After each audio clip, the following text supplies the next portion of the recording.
Welcome to Chillin' 101. We hope this video helps.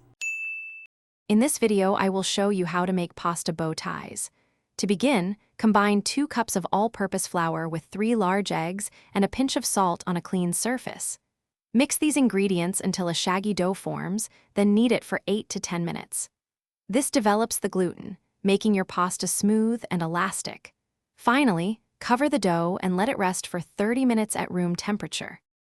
Once your dough has rested, it's time to roll it out. Use a pasta machine or a rolling pin to achieve a thin sheet, ideally about 1/16 of an inch thick.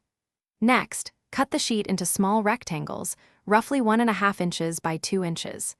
Precision here helps ensure your bow ties cook evenly and look beautiful. Now for the fun part, forming the bow ties or farfal. Take each small rectangle and gently pinch it in the middle, bringing the 2 longer sides together.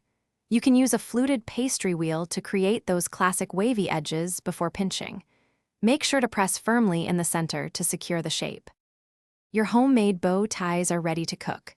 Bring a large pot of salted water to a rolling boil. Add the fresh farfal and cook for just 2 to 4 minutes, or until al dente.